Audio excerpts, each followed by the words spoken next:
అండి. దేవుని హుండీలో వేయాలనుకుని పర్సు నుండి తీసిన 50 రూపాయల నోటు పెద్దదిగా తోస్తుంది. అదే నోటు సూపర్ మార్కెట్లో చిన్నదిగా కనిపిస్తుంది.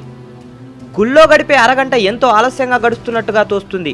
టీవీ చూసే అరగంట వేగంగా గడిచినట్లు అనిపిస్తుంది. భగవద్గీతలో 10 పేజీలు చదవడానికి ఎంతో విసుగనిపిస్తుంది. టీవీ సీరియల్లోని 300 ఎపిసోడ్ అయినా ఎంతో ఆసక్తిగా అనిపిస్తుంది. దినపత్రికలో వచ్చేవి మనం నమ్ముతాం, కానీ పురాణాల్లో చెప్పేవి నమ్మబుద్ధి కాదు. క్రికెట్ ఆటని టీవీలో తెల్లవార్లు మేలుకొని చూస్తాం. ఉదయం కాసేపు భక్తి ఛానల్ చూడాలంటే నిద్రొస్తుంది. రికార్డింగ్ డ్యాన్స్ అంటే ముందు సీట్లో ఉంటాం. హరికథ అంటే ఆ ఛాయలకు కూడా పోము. తిరుపతి లేదా అయ్యప్ప కొండకు వెళ్లే బీదలకు ఇవ్వడానికి మన దగ్గర చిల్లరుండదు. మన పిల్లలకు 5 స్టార్ చాక్లెట్లకు చిల్లరుంటుంది. ఇంకా చెప్తాను వినండి. మరణం అందరికీ ఉంది, కానీ మరణించాలని ఎవ్వరూ అనుకోరు.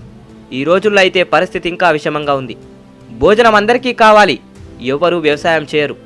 నీరందరికీ కావాలి, నీటి వనరులు రక్షించడానికి ఎవ్వరూ ప్రయత్నం చేయరు. పాలు అందరికీ కావాలి, కానీ ఆవును పాలించాలని ఎవ్వరూ అనుకోరు. నీడ అందరికీ కావాలి, చెట్లను నాటాలని వాటిని రక్షించాలని ఎవ్వరూ అనుకోరు. భార్య అందరికీ కావాలి, కానీ ఆడపిల్లలు పుట్టాలని వారిని రక్షించాలని ఎవ్వరూ అనుకోరు. ఎందుకు ఇదంతా? పుట్టేటప్పుడు ఏదో సాధించాలని పిడికిలు బిగించి మరీ ప్రాణం పోసుకుంటాం. పోయేటప్పుడు సాధించింది ఏమీ కూడా తీసుకుపోలేదని అరచేతిని ఆకాశానికి చూపించి ప్రాణాలు వదిలేస్తాం. జీవితంలో ఏది శాశ్వతం కాదు. ఎంత పెద్ద బంగ్లాలో ఉన్నా, ఎంత పెద్ద కారులో తిరిగినా, ఎన్ని పరుపులు ఎక్కినా ఇదే చివరి మెత్తటి పరుపు. బ్రతికున్న నాళ్ళు అందరినీ కలుపుకొని బ్రతుకు, అందరితో కలిసి నడువు, అందరినీ మెప్పిస్తూ బ్రతుకు. ఎంత సంపాదించామన్నది కాదు, ఎలా బ్రతికామన్నదే ముఖ్యం. జై హింద్.